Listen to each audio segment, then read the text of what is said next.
اعوذ باللہ من الشیطان الرجیم، بسم اللہ الرحمن الرحیم، الحمدللہ رب العالمین، والصلاة والسلام علی اشرف الانبیاء والمرسلین، حبیب الہ العالمین ابوالقاسم محمد اللہم صلی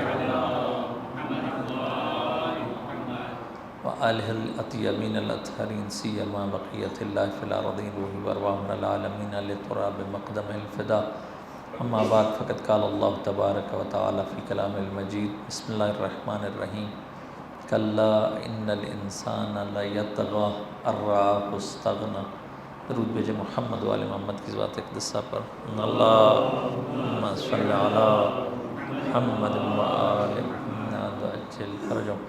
خدا تبارک و تعالی ہم سب کو اس مبارک مہینے کی فیوز و برکات کو سمیٹنے کی توفیق عطا فرمائے، اور خدا تبارک و تعالی ہم سب کو اس مہینے کے صدقے میں مقام تقوی پر فائز فرمائے، اور خدا تبارک و تعالی ہم سب کی توفیقات خیر میں اضافہ فرمائے. ایک دفعہ پھر محفل کی قبولیت کے لیے درود پڑھیے محمد و آل محمد کی ذات اقدسہ پر. اللہم صلی علی محمد و آل محمد وعجل فرجہم. ہیومن سٹوری میں ہم جہاں پہنچے تھے وہ حضرت ادریس علیہ السلام کے حوالے سے ہم نے کچھ چیزیں آپ کی خدمت میں عرض کی تھی. اب یہ بات بتانا بھی یہاں ضروری ہے، وہ یہ ہے کہ دیکھیے آپ کو یاد پہلے کرواتا ہوں، اس کے بعد وہ اگلی چیز کو ڈسپلے کرتا ہوں. حضرت آدم علیہ السلام اور حضرت حوا کس جگہ پر آئے تھے؟ کون سی پلیس کون سی تھی فزیکل؟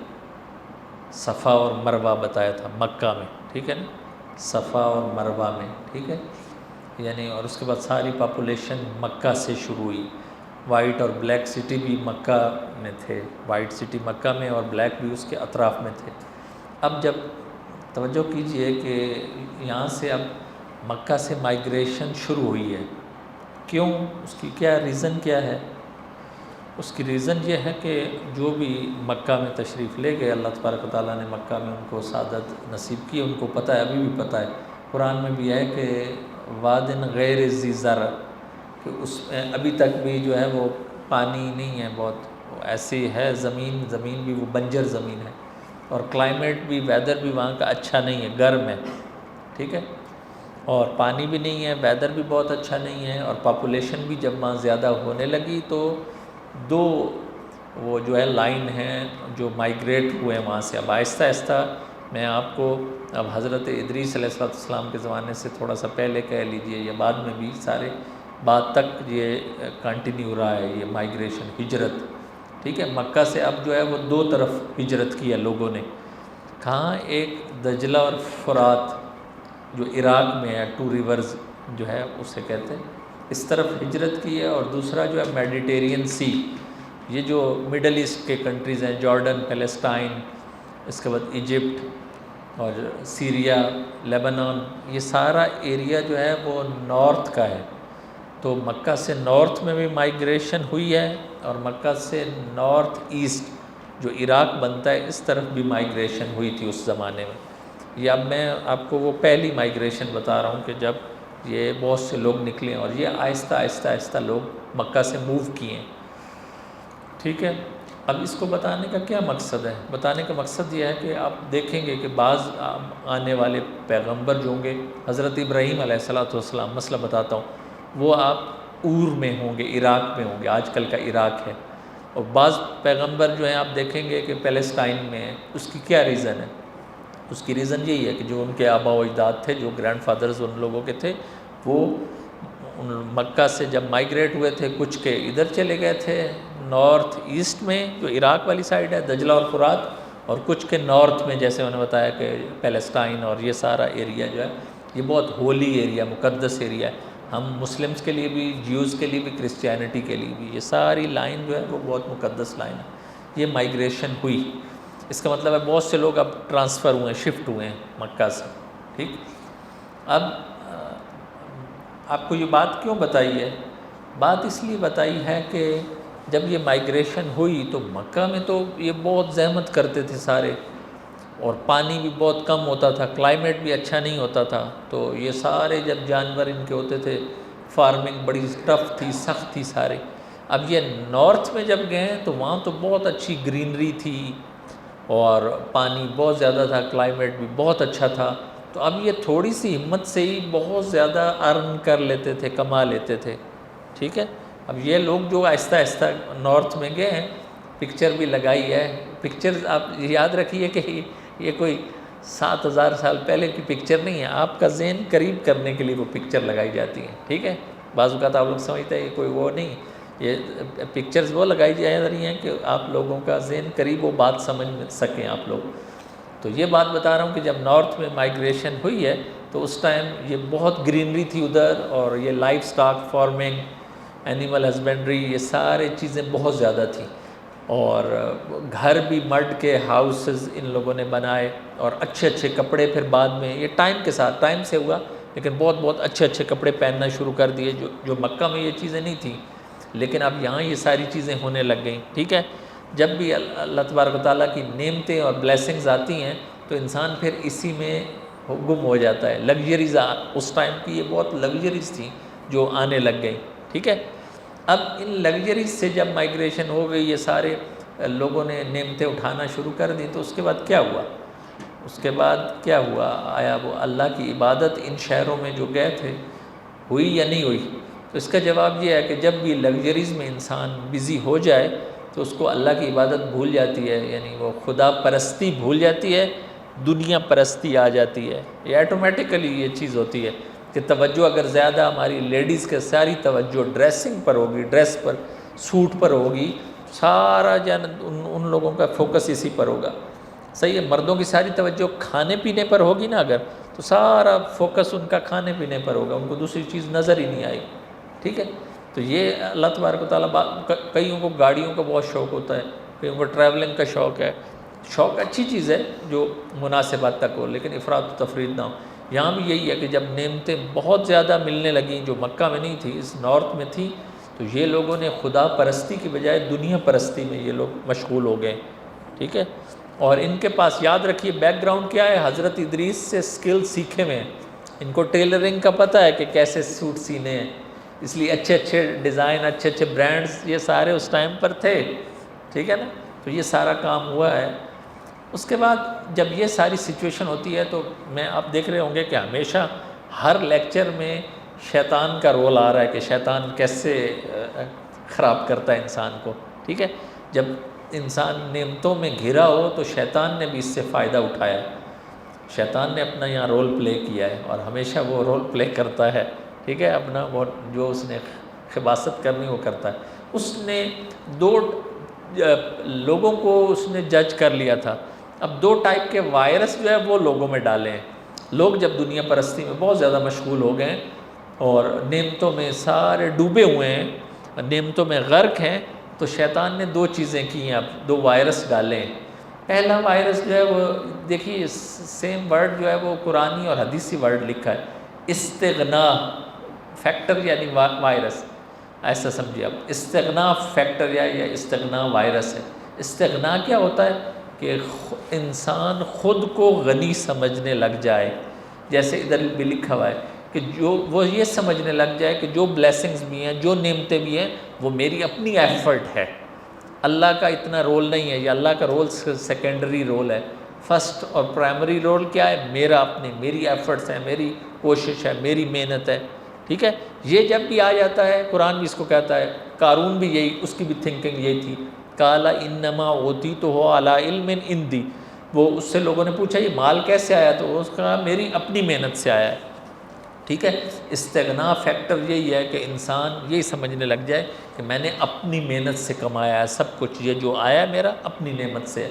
تو جب بھی آیت قرآن کی یہ دیکھیے میں نے مینشن کیا ہے، اور شروع میں بھی یہی آیت پڑھی ہے، کلا خبردار، یہ تھریٹ ہے اللہ کی طرف سے. ان الانسان لیطغی ان رآہ استغنی. جب انسان اپنے آپ کو مستغنی سمجھنے لگ جائے، غنی سمجھنے لگ جائے، تو وہ طغیان کرنے لگ جاتا ہے، خرابی کر دیتا ہے، تباہ و بربادی کرنا شروع کر دیتا ہے. اس کا اثر ہے وہ آگے آئے گا. بس شیطان نے یہ ان لوگوں میں ڈال دیا ہے کہ جو تم کما رہے ہو، جو تمہارے جانور ہیں، جو گرینری ہے، جو سب کچھ ہے، کس وجہ سے ہے؟ تمہاری اپنی ایفرٹس ہیں، تمہاری اپنا ہارڈ ورک ہے، تم اتنے گھنٹے کام کرتے رہے ہو، اللہ کا کچھ رول نہیں ہے. یہ شیطان نے ان میں وائرس ڈالا ہے.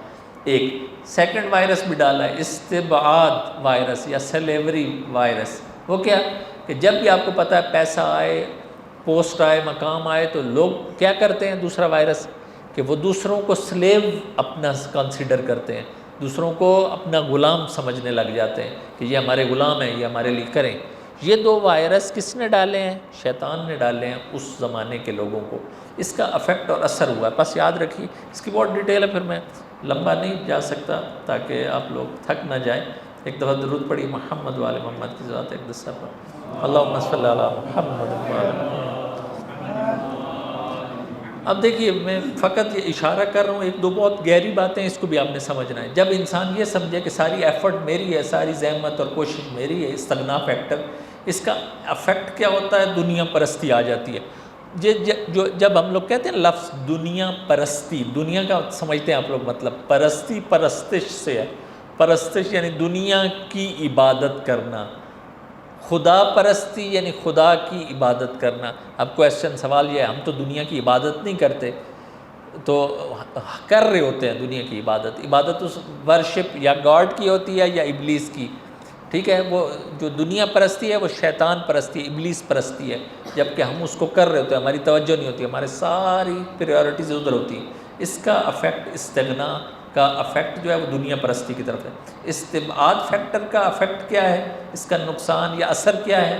کہ ایرسٹوکریسی یعنی اشرافیت، کہ انسان دوسرے کو کچھ نہ سمجھے یہ فضول ہے، بیکار ہے، سب کچھ ہے، جو ہے ہم ہیں۔ پیسہ اگر یہ چیز لے کر آ جائے جو شیطان نے وائرس ڈالا ہے، نعمتوں کے بعد اللہ کا شکر ہونا چاہیے تھا، جبکہ یہ شکر نہیں ہو، دو ڈیٹریکٹ کیے ہیں، دو طرف انسان کو ڈال دیا ہے خراب کرنے کے لیے۔ ایک اپنے آپ کو سب کچھ سمجھے، اور دوسرا دوسروں کو غلام سمجھے، دوسروں کو کچھ سمجھے ہی نہیں، ٹھیک ہے؟ تو اس کو دھیان سے رکھیے، یہ نہ ہو کہ ہم لوگ بھی ایسا شکار ہوں۔ مجھے ایک ایگزامپل یاد آ رہی تھی، معذرت کے ساتھ، جن لوگوں کے پاس آپ لوگوں کے، اور اگر میرے گھر کا کام والا یا جو یہاں کے لوکل لوگ ہیں، اگر 20 سال 30 سال سے وہ ہمارے گھر کام کر رہا ہو اور وہ اپ لفٹ نہ ہو، آپ نے اس کو کچھ نہ کر کے دیا ہو، تو آپ اس کو سلیو سمجھتے ہیں، غلام سمجھتے ہیں۔ کم از کم ایسا ہونا چاہیے کہ وہ آپ کا غلام ہے، اس کی پھر آگے اولاد بھی آپ کی غلامی کرے، آپ کے بچوں کی غلامی کرے، یہ ٹھیک نہیں ہے۔ کم از کم اٹھائیں اوپر، اس کو فائنینشلی اٹھائیں۔ یہ سلیوری کی ایک ٹائپ ہے جو ہماری مینٹیلٹی میں ہم کیا، ان لوگوں میں عقل نہیں ہے، ان لوگوں میں یہ ہے، فلاں نہیں ہے، یہ غلط چیزیں ہیں۔ نہیں ہے تو آپ اس کو سمجھائیں، یہ جو چیز آپ نے سیکھی ہے وہ کریں، اوپر لے کر آئیں، اس کی اولاد کو اوپر لے کر آئیں۔ اگر کچھ مشکل ہے تو اس کی سولو کرنے کی کوشش کریں، ایسا نہ ہو کہ ہم بھی اس کا شکار ہوں۔ اس کو ذہن میں رکھیے۔ اب اگلی چیز جو بتانے جا رہا ہوں یہ بھی بہت گہری چیز ہے۔ شیطان کیا کرتا ہے، اور یہ بہت نکتہ سمجھنا ہے۔ سارے دینوں میں یہ چیز ہوتی ہے، سارے دین، چاہے اسلام ہو، چاہے ہندو ہو، چاہے کرسچینٹی ہو، چاہے کوئی بھی ہو، جیوز ہو، سب میں کم و بیش یہ چیز ہوتی ہے۔ ہوتا کیا ہے؟ میں نے یہ دیکھیے لفظ لکھا ہوا ہے مترفین اینڈ ملا، یہ بتایا تھا آپ کو، طاغوت، ملا اینڈ مترفین، کہ جو پولیٹیکل فگر ہوتے ہیں انفلوئنس والے وہ، یا جو بزنس مین بہت پیسے والے ہوتے ہیں وہ، جن کے ہاتھ میں ساری سوسائٹی کی پاور ہوتی ہے۔ یہ بعض اوقات سم ٹائمز ہو رہا ہوتا ہے کہ سوسائٹی کو یہ ڈیل کر رہے ہوتے ہیں۔ اس زمانے میں بھی یہی تھا کہ ساری سوسائٹی کو یہ لوگ چلا رہے تھے۔ یہ بات دھیان سے سننی ہے آپ نے۔ اب جب پبلک کو یہ ڈیل کر رہے ہوتے ہیں تو پبلک کو کچھ ان لوگوں نے چپ کرانا ہوتا ہے کہ پبلک بیدار نہ ہو جائے، ان کے اگینسٹ میں نہ ہو جائے۔ تو یہ ٹیکنیک کیا یوز کرتے ہیں؟ انویزیبل فیکٹرز کو لے کر آتے ہیں، کہتے ہیں کہ یہ چیز جو ہے نا ڈرا کے رکھتے ہیں ایک انویزیبل چیز سے، ایک میٹافوریکل چیز سے، کہ مثلا بارش کا خدا کچھ اور خدا ہے، مثلا زمین کا خدا اور خدا ہے، اگر تم نے یوں کیا تو وہ تمہیں مار دے گا۔ ایک میٹافوریکل چیز ہے کہ انویزیبل پاورز بنائی ہوئی ہوتی ہیں انہوں نے، اور جو کوئی پبلک میں سے بولے تو کہتے ہیں کہ تمہارا یہ نقصان ہو جائے گا، تمہارا یہ نقصان ہو جائے گا، تمہارا یہ نقصان ہو جائے گا، ٹھیک ہے؟ اس کے پیچھے کیا ہوتا ہے؟ اس کے پیچھے یہ ملا اور مترفین ہوتے ہیں، چاہے وہ مولانا کے نام سے ہو، چاہے وہ کرسچینٹی میں کوئی ان کا پوپ ہو یا نیچے والے جو بھی ہوں، چاہے ہندو میں جو ہے وہ پنڈت ہو، کچھ بھی ہو۔ اگر پنڈت، مولانا، دوسرے جو بھی ریلیجس فگر ہیں، وہ انویزیبل چیزیں دکھا کے ڈرا کے پبلک سے اپنا فائدہ لیں، تو اس سمجھ جائیے کہ یہ رونگ سائڈ ہے، یہ اوریجنل ریلیجن نہیں ہوتا، ٹھیک ہے، یہ شیطانی فائدہ ہے، یہ میں ایک حقیقت بول رہا ہوں۔ اگر مولانا آ کے آپ کو ڈرائے اور سارا خمس نکلوا لے، پیسے نکلوا لے، اپنی جیب میں ڈال لے، اپنا انٹرسٹ کر لے، اس کا مطلب ہے 2 نمبر 4 نمبر بندہ ہے وہ، ٹھیک ہے۔ جو ڈرائے لیکن انویزیبل پاور جو اللہ تبارک و تعالیٰ کی پاور ہے اس سے ڈرائے اور اس کے فائدے کے لیے، ریلیجن کے فائدے کے لیے، سوسائٹی کے فائدے کے لیے کچھ کرے، تو وہ اس کا مطلب ہے ٹھیک ہے۔ اب یہ تھوڑا سا ڈفرنس ہے، یہ چھوٹی سی ایک ریڈ لائن ہے جو ہوتی ہے، یہ یاد رکھیے گا۔ ان لوگوں نے بھی ایسا ہی کیا تھا کہ آگے بت کو رکھتے ہیں اور اس کے اوپر رکھتے ہیں انویزیبل چیزوں کو، پیچھے یہ خود ہوتے ہیں۔ سارا آپ لوگ دیکھ لیجیے، میری بات کی گواہی دیں گے، انڈیا میں بھی جو کچھ ہو رہا ہے کہ ان لوگوں کے کتنے گولڈ ہے ان لوگوں کے پاس، کتنے لوگ ان کو ہدیہ دیتے ہیں، کتنا پیسہ دیتے ہیں، وہ پبلک پر لگنے کی بجائے ملینز اور بلینز ان کی جیبوں میں جاتا ہے، یہ جو دین کے نام پر لینے والے۔ میں ٹھیک بول رہا ہوں یا نہیں؟ اور حقیقت ہے یہ، کوئی بھی کسی دین سے ہو، چاہے مولانا ہو، چاہے کوئی بھی ہو، چاہے جیوز میں ہو، کرسچینٹی میں ہو، جو آپ کو چرچ میں رلا رہا ہے، کہہ رہا ہے کہ پیسے دو اور آپ کے گناہ بخشے جائیں گے، وہ اس نے سنز کو، گناہوں کو آگے رکھ کے، بخشش کو آگے رکھ کے اپنا فائدہ اپنی جیب میں ڈال رہا ہے۔ ماں بھی یہی ہو رہا تھا، اور یہ کام شیطان کروا رہا ہوتا ہے، یہ بات یاد رکھیے۔ میں نے یہ 2 لفظ لکھے ہیں، اگر یہ لوگ لوگوں کو ڈرائیں گے اور اگر ڈرانے سے فائدہ اٹھائیں گے تو یہ سارا شیطان کروا رہا ہے۔ اب اگر یہ لوگوں کو، پبلک کو ان کی فطرت پر رہنے دیں اور پروفٹس جو بھی انبیاء ہیں ان کی لائن پر رہنے دیں تو پھر ان کی چھٹی ہو جائے گی، یاد رکھیں۔ ان کے لوگ جو ہے ان کی جیب میں کچھ نہیں ڈالیں گے۔ نبی اور انبیاء آئے ہیں کہ ان لوگوں سے جو لوگوں کو آزاد کریں، لوگ جو پھنسے ہوئے ہیں نا، زنجیروں میں جکڑے ہوئے، کس کی؟ اپنے نفس کی زنجیروں میں جو جکڑے ہوئے ہیں، اس سے آزاد کروانے آئے ہیں نبی انبیاء۔ فطرت بھی ایسے، نیچر بھی ایسے کہ نیچر میں جو چیز ٹھیک ہوتی ہے انسان وہ کرتا ہے، غلط چیز کی طرف نہیں جاتا۔ یہ شیطان آ کے غلط کی طرف لے جائے گا، بس اس کو ذہن میں رکھیے گا۔ اور ایک دفعہ درود پڑھی محمد وآل محمد کی ذات اقدسہ پر، اللہم صلی علی محمد وآل محمد۔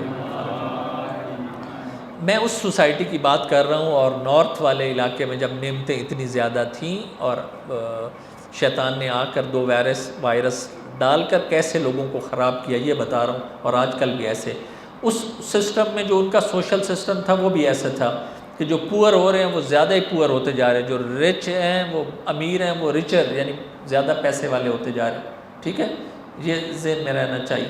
اور اس چیز سے ساری پبلک جو اوپریسڈ پیپل ہے، جو مظلوم ہے، وہ اس چیز پر راضی ہیں کہ جو ہو رہا ہے ہمارے ساتھ ٹھیک ہو رہا ہے، کچھ ان لوگوں کو مسئلہ بھی نہیں ہے، ان لوگوں کو کچھ نہیں۔ پرابلم یہ آ رہا ہے کہ جو نئی جنریشن آ رہی ہے وہ لوگ بھی یہی مینٹالٹی پر تیار ہو رہے ہیں، پریپیئر ہو رہے ہیں کہ کچھ نہیں ہونے والا، ٹھیک ہے۔ جب یہ ساری سچویشن ہو، جو اللہ کے نبی ہوتے ہیں، سارا آگے اندھیرا ہی نظر آ رہا ہے کہ کچھ نہیں ہونا، غریب کا بیٹے نے غریب ہی رہنا ہے، امیر نے امیر ہی رہنا ہے، ٹھیک ہے۔ جب یہ ساری سچویشن ہو، آگے کچھ لائٹ نظر نہیں آ رہی، جیسے بعض اوقات اس دیش میں ہوتا ہے ڈارکنیس ہی نظر آ رہی ہو، تو اللہ تبارک و تعالیٰ کیا کرتا ہے؟ خداوند تبارک و تعالیٰ سیویئر کو بھیجتا ہے، ایک نجات دینے والے کو بھیجتا ہے کہ جو لوگوں کو سکھائے یہ والی بات کہ بھائی یہ جو ٹریک ہے یہ غلط ہے۔